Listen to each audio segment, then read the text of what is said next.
എല്ലായിടത്തും മഴ തകൃതിയായിട്ട് പെയ്തുകൊണ്ടിരിക്കുക അല്ലേ? ഇവിടെ അങ്ങനെ തന്നെയാ കേട്ടോ. ഈ മഴ ഇടയ്ക്ക് ചെറിയൊരു ടീ ബ്രേക്ക് എടുക്കും. ആ സമയത്താണ് ഞാൻ മുറ്റത്തിറങ്ങിയിട്ട് എൻ്റെ ചെടികൾ മാറ്റലും കുഴിച്ചിടലും ചട്ടിയിൽ മണ്ണ് നിറയ്ക്കലും ഒക്കെ ചെയ്യുന്നത്.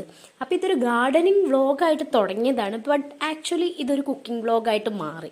കാരണം മുറ്റത്ത് അധികം നേരം നമുക്ക് നിൽക്കാൻ പറ്റില്ല. അപ്പോഴത്തേക്ക് മഴ പെയ്ത് ഈ ചീര വറുത്തത് തന്നെ ഞാൻ കുടയും ചൂടി പോയിട്ടാട്ടോ. കാരണം ചീര 2-3 ഞാൻ കണ്ടപ്പോൾ ഇന്നലെ തനിമലയാളി ചാനലിൽ ഐശ്വര്യ ഒരു ചീര സാമ്പാർ ഉണ്ടാക്കുന്നത് കണ്ടിട്ടുണ്ടായിരുന്നു. അപ്പോൾ ഇത് കണ്ടപ്പോൾ ഞാൻ എന്നാൽ ഉച്ചയ്ക്ക് ഇത് ഉണ്ടാക്കാമെന്ന് ഓർത്തിട്ട് പെട്ടെന്ന് പറിച്ച്. അപ്പോഴത്തേക്ക് മഴ പെയ്ത്. അപ്പോൾ ഞാൻ വേഗം പോയി കുട എടുത്തിട്ട് ബാക്കി ചീരയും കൂടെ പറിച്ച്. കുറച്ചേ കിട്ടിയുള്ളൂ, പക്ഷെ ഞങ്ങൾക്കിത് മതി കേട്ടോ.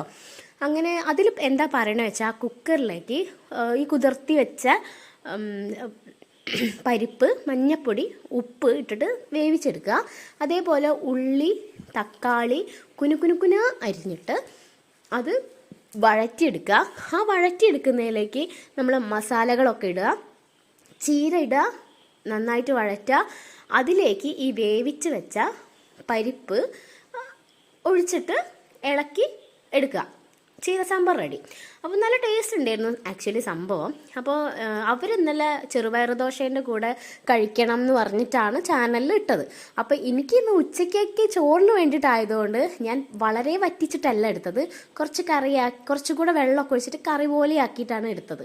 പിന്നെ ഈ പച്ചക്കറി ആവുന്ന ദിവസങ്ങളിൽ എൻ്റെ ഒരു കാര്യമാണ്, എനിക്ക് 2-3 വിഭവങ്ങളൊക്കെ വേണം. എനിക്ക് ഈ ചീര മാത്രം അല്ലെ ഉപ്പേരി മാത്രം ഒന്നും കൂട്ടിയിട്ട് ചോറ് ഇറങ്ങൂല. മീൻ കറിയൊക്കെ ആണെങ്കിൽ ആ ഒരൊറ്റ കറി മതി. പക്ഷെ പച്ചക്കറി ആകുമ്പോൾ അത് നടക്കൂല. അപ്പോൾ വെണ്ടയ്ക്ക ഉണ്ടായിരുന്നു. അപ്പോൾ വെണ്ടയ്ക്ക ഉപ്പേരി വെക്കാമെന്ന് വിചാരിച്ചു. കല്യാണം കഴിഞ്ഞ് വരുന്ന സമയത്ത് എനിക്ക് ഈ പാചകങ്ങളെക്കുറിച്ചൊന്നും വലിയ അറിവില്ലാത്തതുകൊണ്ട് അന്നൊക്കെ ഞാൻ ഈ പ്ലേ സ്റ്റോറിൽ ഒരു അടുക്കള എന്ന് പറഞ്ഞിട്ടൊരു ആപ്പുണ്ട്.